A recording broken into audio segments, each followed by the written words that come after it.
Halo, jadi hari ini aku akan merangkum materi-materi perkuliahan yang aku dapat di satu hari ini. Hari ini aku belajar mengenai pengembangan seni out dan juga pengembangan bahasa. Aku mau merangkum yang pengembangan seni dulu.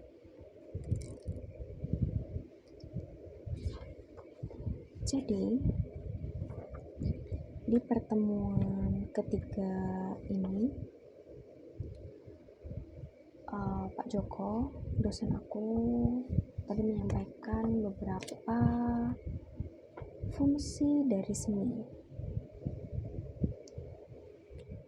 Kita tadi itu diminta untuk merefleksikan masing-masing dari kita sebenarnya seni itu seperti apa.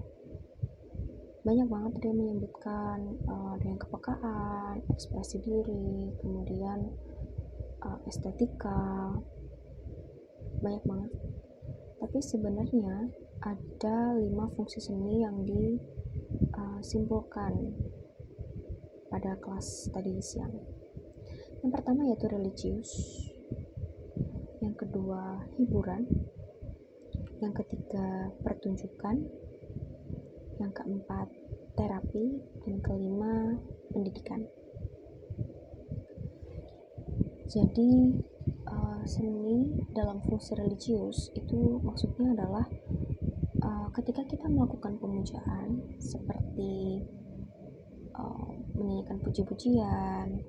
Misalkan di Islam itu setelah azan itu kan biasanya ada melakukan lagu-lagu dengan nafas Islami.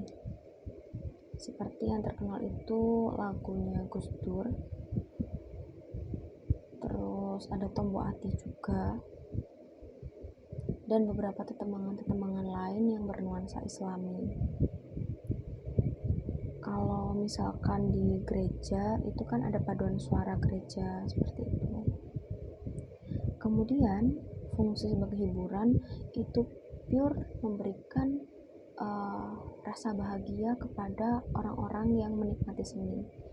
Jadi tidak ada aturan mengikat.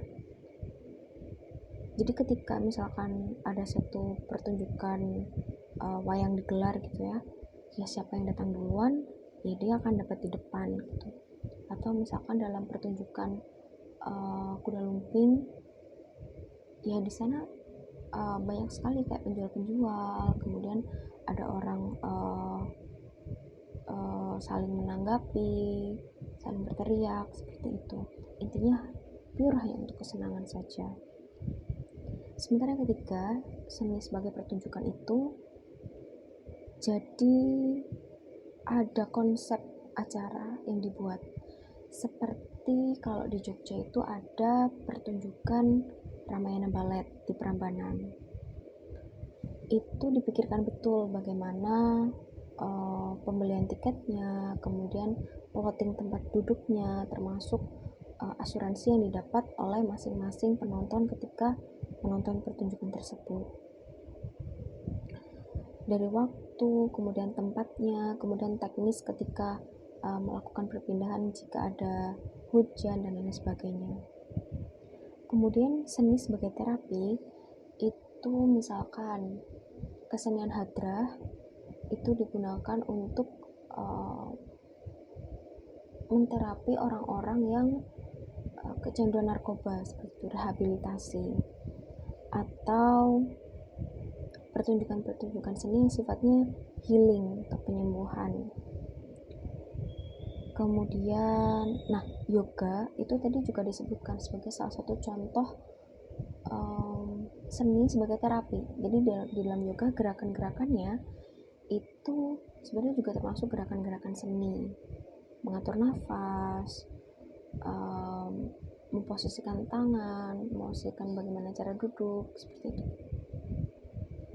Yang kelima, seni sebagai pendidikan itu dibagi menjadi 3 cabang. Yang pertama yaitu belajar seni. Di sini tuh contohnya seperti ketika ada di ISI Jogja. Jadi yang masuk di situ memang dicetak untuk menjadi seniman. Kemudian yang kedua, belajar dan seni. Ini contohnya itu seperti ketika ada sanggar tari, sanggar lukis, seperti itu. Kemudian belajar melalui seni. Nah, belajar melalui seni inilah yang saat ini dipelajari oleh mahasiswa-mahasiswa PAUD seperti saya. Gitu. Jadi, seni itu sebagai fasilitator pengetahuan kepada anak-anak, seperti itu. Nah, seni sendiri itu sebenarnya sudah kita lakukan dalam kehidupan sehari-hari. Ketika kita bangun tidur, ya kita merapikan tempat tidur sesuai dengan apa yang kita inginkan, yang membuat kita nyaman. Bantalnya ditata sedemikian rupa dengan gulingnya seperti itu. Contohnya di belakang ini. Nah, ini adalah salah satu bentuk seni gitu. Tapi ini indah menurut saya. Mungkin beda menurut orang lain seperti itu. Atau ketika kita berangkat kuliah seperti saya menggunakan outfit ini ketika kuliah. Saya memadupadankan kerudung abu-abu dengan kemeja jeans karena saya merasa ini cocok seperti itu. Nah, tadi itu juga sempat ada diskusi mengenai estetika. Jadi tadi dosen saya bertanya, estetika itu sebenarnya apa? Teman-teman tadi itu memberikan jawaban kebanyakan ya estetika itu keindahan gitu. Jadi apa yang kita anggap indah itulah estetika, seperti itu. Terus beliaunya balik tanya, kalau estetika untuk anak usia dini itu seperti apa? Sempat ada kebingungan tuh di situ, dan beliaunya juga sempat memutarkan satu video dia bersama ada anak kecil gitu yang dipanggil Pak D. Karena dosen saya ini adalah terlibat dalam seni pertunjukan di Ramayana Ballet Prambanan. Beliau seringkali mengajak anak-anak untuk tampil menjadi Hanuman di situ. Dalam satu ketika itu, di video itu beliau melakukan riset kecil-kecilan. Dari awal anak ini sama sekali tidak mengetahui mengenai tarian Hanuman itu sendiri, tapi difasilitasi, ditanya, kamu ingin bermain? Gitu. Kemudian si anaknya itu merasa, iya saya ingin bermain. Akhirnya diajak, dipakaikan kostum, diajak masuk ke dalam panggung. Meskipun gerakan anak itu merusak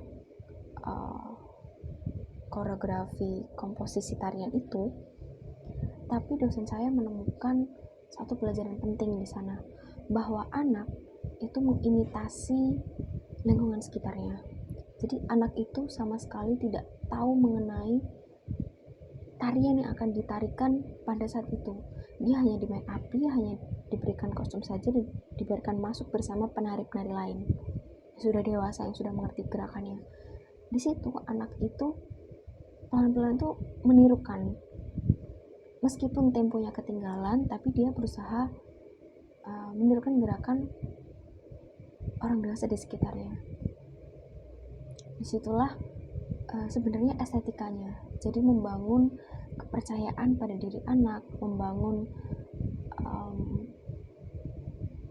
bagaimana rasa tanggung jawabnya. Karena setelah pertunjukan itu selesai, anak kecil ini ditanya oleh dosen saya, kostumnya mau dilepas atau dipakai pulang? Terus anak itu menjawab seperti ini, dilepas tapi dibawa pulang. Itu adalah satu konsep yang tidak direncanakan, tapi itu tumbuh akibat setelah diajak menari di pertunjukan itu. Dan setelah sampai rumah, menurut cerita si ibu, si anak ini mencuci sendiri kostumnya, menjemur sendiri kostumnya, dan dia siap memakainya di pertunjukan berikutnya, seperti itu. Jadi